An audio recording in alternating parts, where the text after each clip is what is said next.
Hi everyone, welcome back to my channel. Long time no see. As you can see, there's a massive gap in between my videos because a lot of it's to do with motivation and not really knowing how to start a video since I'm busy with other things, so I forget how to do it.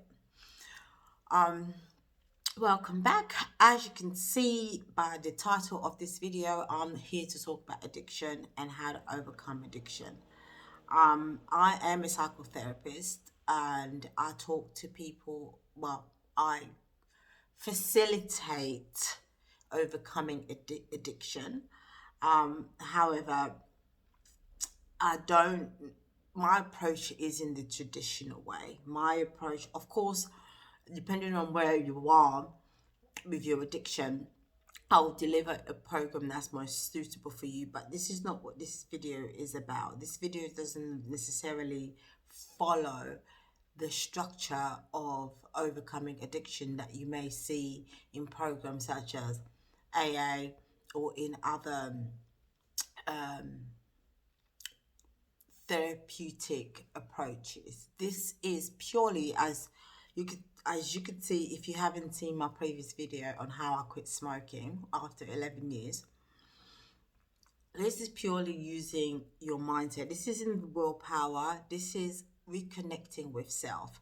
As many addiction theories have found that some addiction theories have suggested that addiction comes from being disconnected with, some people interpret it as source, which is what AA program is really predicated on, to reconnect with source and surrendering to your powerlessness to a much bigger power, which is correct. But how you interpret source is different because everybody's belief varies. But ultimately, the urge to avoid the present moment is what people do to it, what is a process of addiction, right? To use a substance, whether it's sex, whether it's gambling, whether to almost fulfill something that you think is missing. And and and it's really about running away with the feeling of emptiness, with the feeling of lack. Um, so in a more spiritual approach that I talk about and which I gathered from my experience with Vipassana meditation, was sitting in with yourself and allowing that emptiness and really experiencing that emptiness. And in the process of experiencing that emptiness, what you would find most of the time is that the emptiness is either fine, but simultaneously there is no emptiness. You are in the presence of something else as well. But avoiding it and letting your mind overpower you and overrun you, I guess it perpetuates the belief over and over again every time your brain tries to tell you that you are empty or you are lacking. So you continue to repeat the same cycle, but first of all, in not trying to outsmart the brain or anything, but just in sitting, even if the brain is the subconscious mind is so convincing of how empty and how unfulfilled and how lacking you are. Sit in that, give it the benefit of that. Maybe it's true, maybe it isn't. So you're kind of standing in that middle. Maybe it's true, but let's just be curious about it if it is, and sit in it. And you'll see, what you'll notice is that your skin would become very agitated and very irritable. That would make you want to grab whatever it is or seek whatever it is that you're seeking to fulfill that, to ease that feeling.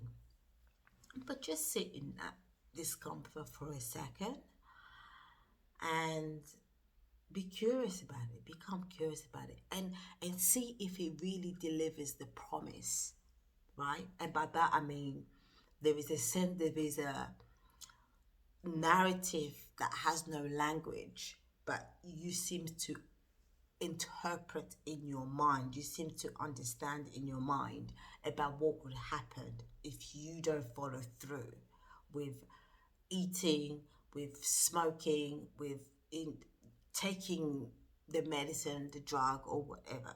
Right? A there is something that is threatening you with will happen if you don't do that. Right? Just be curious about it. And obviously, I'm not one to force people into willpower. You can do it, you can do it, because ultimately it's never about the substance. It is never about the substance, right? The substance in itself has zero power, as many people would agree to this statement. It has zero power because you can overcome any substance, any addiction, any behavior pattern, but it would only be replaced by a different behavior, maladaptive behavior. If if there's a sense of emptiness and the sense of lack, if you're not able to just refuel yourself with yourself, refuel yourself in a peace that abides within, and that may not work the first time that you do it, or it may be very difficult, and I don't doubt that it will be very difficult. It will be, but this is a training process to really reconnect oneself with self. This is about reconnecting you with the source, and this is what this process is about: sitting with yourself and allowing yourself to observe that feeling as an external entity. Place yourself as an external entity where you are observing what is happening with you. If you're into journaling, journal it, and just pay attention to what's happening.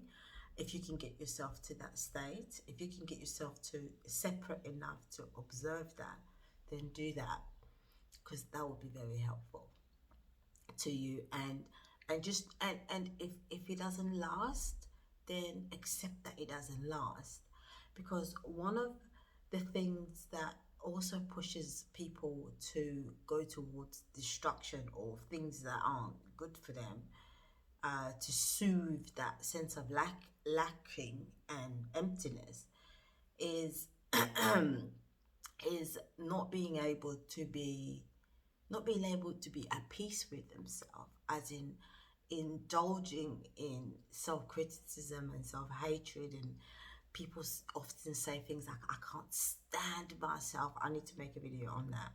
I hate myself. You have this terrible relationship with self where you can't stand to look at yourself. You can't stand. With me, I used to not be able to stand to hear myself. Now imagine that. Imagine that. No wonder I used to stammer as a child. I used to not be able to stand hearing a recording of myself. How awful is that?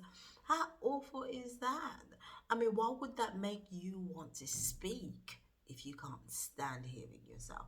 So I don't know what it is for each individual watching this video. What is it for you when you can't stand it? But if you can't stand yourself, if you can't stand the fact that you couldn't resist that drug or that addiction, you couldn't resist that thing, that isn't helpful, because that only gets you into a deeper hole, making you want to indulge in that thing, that very thing, so you can have a temporary sense of relief, which then gets you back into that cycle of hating yourself for doing it in the first place.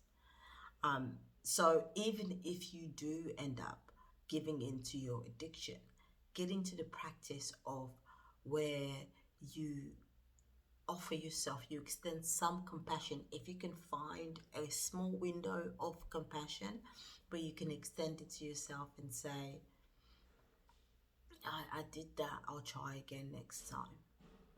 And that creates a better relationship with self, and and and that creates a different way, a new way of engaging with self, and the rest sort of happens automatically once you can have a better relationship with yourself.